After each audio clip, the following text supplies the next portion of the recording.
വീണ വിജയൻ അറസ്റ്റിലേക്കാണ്. ഇനി അഴിക്കുള്ളിലായിരിക്കും ശിഷ്ടകാലം. അങ്ങനെ ആകുമോ? കഥകൾ പോകുന്നത് അങ്ങനെയാണല്ലോ. അങ്ങനെയൊന്നും ഉണ്ടാവില്ല പ്രിയൻ. കാരണം ആദ്യം നമ്മൾ ഇതിൻ്റെ പശ്ചാത്തലം മനസ്സിലാക്കണം. അപ്പോൾ ഇന്നലെ റെയ്ഡ് നടന്നു. അവരുടെ തിരുവനന്തപുരത്ത് കാരണവരുടെ വീട്ടിലും, പിന്നെ കണ്ണൂരിൽ അവരുടെ കുടുംബ വീട്ടിലും, പിന്നെ പുതുമണവാളൻ്റെ വീട്ടിൽ, കോഴിക്കോട് പുതുമണവാളനിലെ റിയാസിൻ്റെ വീട്ടിലും എല്ലാം റെയ്ഡ് നടന്നു.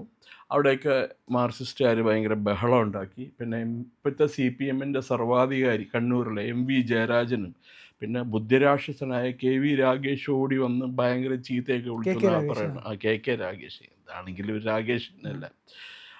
ഇത് വിവരക്കേടാണ്. കാരണം എൻഫോഴ്സ്മെൻറ്റ് ഡയറക്ടറേറ്റിൻ്റെ അധികാര പരിധി എന്താണെന്ന് പറഞ്ഞാൽ അവർക്ക് കോർപ്പറേറ്റ് ധനകാര്യ മന്ത്രാലയത്തിൻ്റെ അതുമായിട്ട് അറ്റാച്ച് ചെയ്തിട്ടുള്ള ഒരു വിങ്ങാണ് എൻഫോഴ്സ്മെൻറ്റ് ഡയറക്ടറേറ്റ്. അവർക്ക് ആരെ വേണമെങ്കിലും എപ്പോൾ വേണമെങ്കിലും ചോദ്യം ചെയ്യാം, റെയ്ഡ് ചെയ്യാം. ഇന്നലത്തെ റെയ്ഡ് കോടതി ഉത്തരവിനെ തുടർന്നാണ്. പിന്നെ ഇവർ ഈ കാട്ടിക്കൂട്ടിയ ബഹളമൊക്കെ ആരെ കാണിക്കാൻ വേണ്ടിയിട്ടാണെന്ന് എനിക്ക് മനസ്സിലാവുന്നില്ല. 2 ദിവസം മുമ്പ് വരെ ഇവർ പിണറായിനെയും ഡ്രിൽ മാസ്റ്ററേയും ചീത്ത വിളിച്ചുകൊണ്ടിരിക്കുകയായിരുന്നു പാർട്ടി സമ്മേളനങ്ങളിലൊക്കെ. ഒറ്റ ദിവസം കൊണ്ട് സംഗതിയാകാൻ പറഞ്ഞു. ഇതിൽ പിന്നിൽ CPM-ലെ ആൾക്കാർ തന്നെയാണ് ഈ റെയ്ഡിൻ്റെ പിന്നിലേ. ഇതൊക്കെ എന്തെങ്കിലും ചോർത്തി കൊടുത്തിട്ടുണ്ടാവും.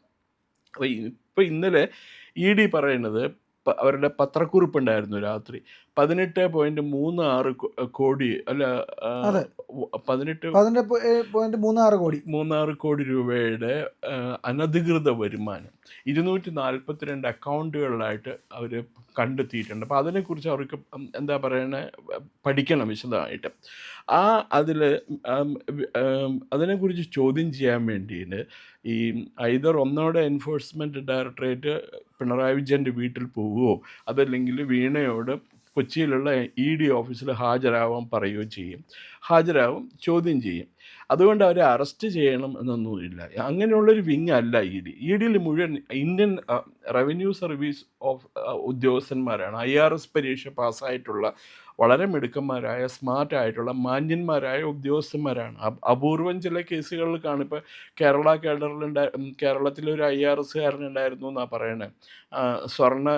എയർപോർട്ടിൽ വഴി സ്വർണം കടത്തിയ കേസൊക്കെ അയാളുടെ ജ്യേഷ്ഠ മാർക്സിസ്റ്റ് പാർട്ടിക്കാരൻ. ആ കേസിലായി എല്ലാ വിവരവും കൊടുത്തുകൊണ്ടിരുന്നത്. അയാളെ ഇവിടുന്ന് ട്രാൻസ്ഫർ ചെയ്യുകയും ചെയ്തു. അത് പോട്ടെ. അപ്പം ഇവർ ഈ എൻഫോഴ്സ്മെൻറ്റ് ഡയറക്ടറേറ്റിൻ്റെ മുമ്പിൽ ഹാജരായി അവർ ചോദിക്കുന്ന ചോദ്യത്തിന് വിശദമായ മറുപടി കൊടുത്തു കഴിഞ്ഞിട്ടുണ്ടെങ്കിൽ ഒരു കുഴപ്പം ഉണ്ടാവില്ല. പിന്നെ അത് കഴിഞ്ഞ് അത് കൈക്കൂലി നേടിയതാണോ അതല്ലയോ എന്നുള്ളത് ED-യിലെ ഉദ്യോഗസ്ഥന്മാരാണ് തീരുമാനിക്കുക. ഇപ്പം ഇന്നലെ വേറൊരു കാര്യം ശ്രദ്ധിച്ചോ? ശശിധരൻ കർത്താവില്ലേ, നമ്മുടെ കരിമണൽ കർത്താവ്, അയാളുടെ വീട് 2 or 3 അയാളുടെ മകൻ്റെ വീടും അയാളുടെ വീടും ഒക്കെ റെയ്ഡ് ചെയ്തു. അയാളുടെ ഓഫീസൊക്കെ റെയ്ഡ് ചെയ്തു. ഒരു മനുഷ്യനും ഒരു കുഴപ്പമുണ്ടായിരുന്നില്ല.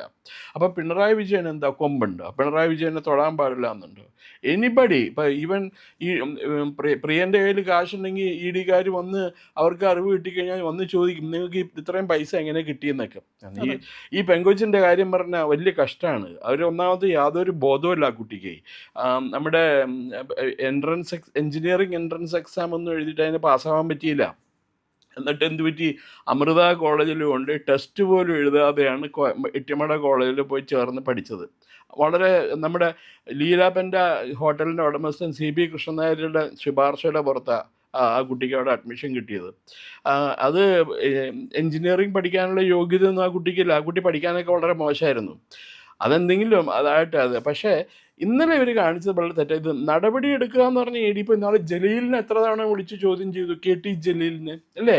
പിന്നെ അതുപോലെ ഈ പിണറായിയുടെ ഓഫീസിൽ ഒരു രവീന്ദ്രൻ ഉണ്ടായിരുന്നു. 10ാം ക്ലാസ്സും ഗുസ്തിയും പാസ്സായിട്ട് മുറുക്കാങ്കട നടത്തി. പിന്നെ അത് കഴിഞ്ഞ് മുഖ്യമന്ത്രിയുടെ സ്പെഷ്യൽ സെക്രട്ടറി ആയി.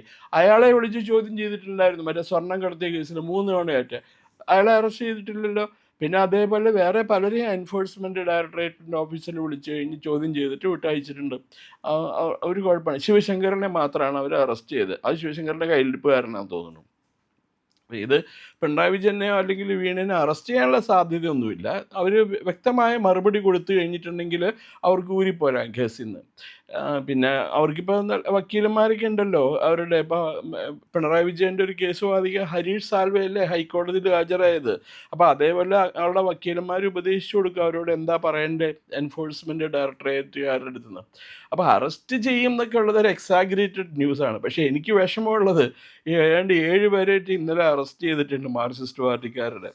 അവരുടെ കാര്യം കഷ്ടമാണ്. കാരണം അവർ മിക്കവാറും ഇനി അധികം നാൾ പുറത്ത് നിൽക്കില്ല. അവർക്ക് പുറത്ത് നിൽക്കാൻ പറ്റില്ല.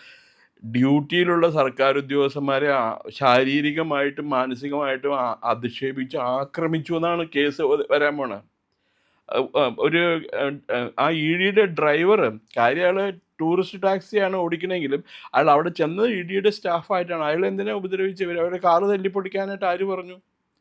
ഒരു കുഴപ്പമില്ലാണ്ട് അവർ എന്നിട്ട് അതിനിടയ്ക്ക് ഒരു മണ്ട ശിരോമണി ടി വിയിൽ വന്നിട്ട് പറയുക കണ്ണൂരിൽ ഇഡിക്ക് ഇവിടുന്ന് രേഖകളൊന്നും കിട്ടിയില്ല എന്ന് എഴുതി തന്നു, എന്നിട്ടാണ് ഞാൻ പുറത്ത് വിട്ടിരുന്നത്. രേഖകൾ കിട്ടിയിരുന്നെങ്കിൽ അവർ മിണ്ടുവോ? ആരെങ്കിലും 3-4-5 ഫയലുണ്ടെങ്കിൽ അതെടുത്ത് ഷർട്ടിൻ്റെ ഉള്ളിൽ തിരികെ വെച്ചോണ്ടല്ലേ പോരുള്ളൂ.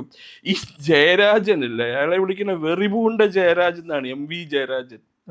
അയാൾ വിവരക്കേട് മാത്രമേ പറയുള്ളൂ. അയാള് മാർക്സിസ്റ്റുകാരനാണ്, വിവരക്കേടേ പറയുള്ളൂ.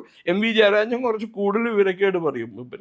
അപ്പോൾ ഇത് ഈ അറസ്റ്റ് ചെയ്യുന്നൊക്കെ പറയണത് ചുമ്മാ ആൾക്കാരുടെ ശ്രദ്ധ പിടിച്ചു പറ്റാൻ വേണ്ടി പത്രക്കാർ കൊടുക്കുന്ന പരിപാടിയാണ്.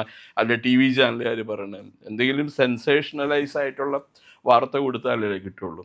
പിന്നെ അറസ്റ്റ് ചെയ്യുന്നത് എനിക്ക് തോന്നണില്ല. പക്ഷേ ഈ പറയുന്ന വീണയുടെ മൊഴികളൊന്നും തൃപ്തികരമല്ല എന്നാണ് പറയുന്നത്. വ്യക്തമായ ആൻസറുകളില്ല. ഈ പറയുന്ന കൊടുക്കാത്ത സേവനത്തിനാണല്ലോ പണം കിട്ടിയിരിക്കുന്നത്. ഈ കിട്ടിയ പണം എന്തിനാണ് തന്നത് എന്നുള്ളത്, അതായത് കർത്തയുടെ ഓഫീസിൽ നടത്തിയ പരിശോധനകളിൽ തെളിഞ്ഞതെന്ന് പറഞ്ഞു കഴിഞ്ഞാൽ കോടിക്കണക്കിന് രൂപ, ഏതാണ്ട് 130 കോടിയോളം ചെലവുകൾ കൃത്രിമമായിട്ട് കാണിച്ചിരിക്കുന്നതാണ് എന്നാണ് പറയുന്നത്. അങ്ങനെയാണെങ്കിൽ ഈ പറയുന്ന 1 എത്രയാണ് നമ്മൾ ഈ പറയുന്ന 18.36 കോടിയുടെ പല അക്കൗണ്ടിലായിട്ട് ഫ്രീസ് ചെയ്തിരിക്കുന്നത്. ഈ പറയുന്ന വീണയ്ക്ക് കിട്ടിയത് വളരെ കുറച്ച് തുകയെന്നാണ് പറയുന്നത്, 2 കോടി എങ്ങാണ്ടാണ്, അതിനകത്തേ വരുള്ളൂ. പക്ഷെ അത്രയേ ഉള്ളോ?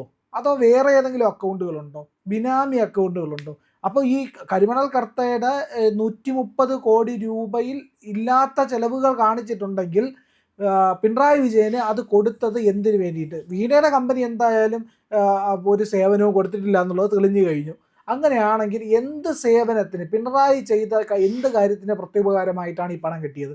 അതിനുത്തരം കിട്ടണമല്ലോ. ഇതിപ്പോൾ കൈക്കൂലി കൊടുക്കുന്നതിന് പുതിയ രീതി ഒരു കമ്പനി ഉണ്ടാക്കി, ഹെക്സാലോജിക് എന്ന് പറഞ്ഞൊരു കമ്പനി ഉണ്ടാക്കി, എക്സാലോജിക് എന്ന് പറഞ്ഞൊരു കമ്പനി ഉണ്ടാക്കി. ആ കമ്പനിയുടെ എന്തെങ്കിലും സൂപ്പർവൈസർ വന്ന് മറ്റേ കൊച്ചിൻ മിനറൽസ് ആൻഡ് റിട്ടയർഡ്സിൽ വന്ന് കുറച്ച് കണക്കൊക്കെ ചെക്ക് ചെയ്തു.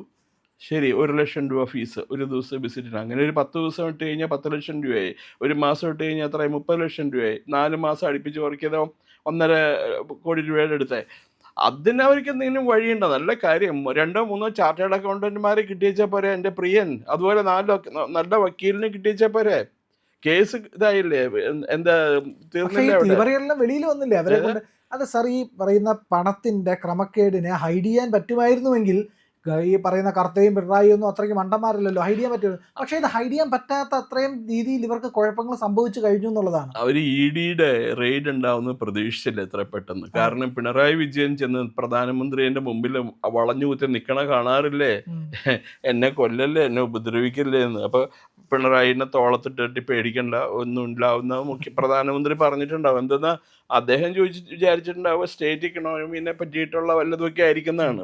ഇവരൊക്കെ അവിടെ പോയി കഴിഞ്ഞാൽ എന്താ പറയണ, ഈ പറയണ സതീഷിന് ഉൾപ്പെടെയുള്ളവർ അവിടെ പോയി എന്താ പറഞ്ഞിട്ടുണ്ടാവുമെന്ന് നമുക്ക് ആലോചിക്കാവുന്നേ ഉള്ളൂ. ഇവരുടെയൊക്കെ കുണ്ടലിനി എന്ന് പറയേ, മറ്റേ രേഖ, അത് മുഴുവൻ അവിടെ ഡൽഹിയിലുണ്ട്. പിണറായി വിജയൻ്റെ ഉൾപ്പെടെ ഏതാ പണ്ട് വാടിക്കൽ രാമകൃഷ്ണനെ കൊന്ന രേഖ വരെ ഡൽഹിയിലുണ്ട്. എന്തിനാ ഇപ്പം അറസ്റ്റ് ചെയ്ത് ഈ വയസ്സുകാലത്ത് ജയിലിൽ പിടിച്ചിട്ടുണ്ടെന്ന് വെച്ചിട്ട് അവർ മിണ്ടാതിരിക്കുന്നതാണ്. അവരെന്തെങ്കിലും മാർഗ്ഗം കണ്ടിട്ടുണ്ടാവും.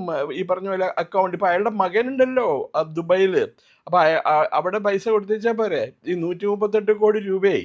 ഇപ്പം 130 കോടി രൂപയാണ് ക്രമക്കേട് ഈ കർത്തയുടെ സ്ഥാപനത്തിൽ കണ്ടെത്തിയത്. അത് 130 കോടി രൂപയിൽ കുറേ പൈസ consultancy services, industrial consultancy service, കരിമണൽ എങ്ങനെ ദുബായിൽ വിൽക്കാം എന്നുള്ളതിനെ കുറിച്ചിട്ട് മാർക്കറ്റ് കണ്ടുപിടിക്കാൻ വേണ്ടി വിവേകിനെ നിയമിക്കണു.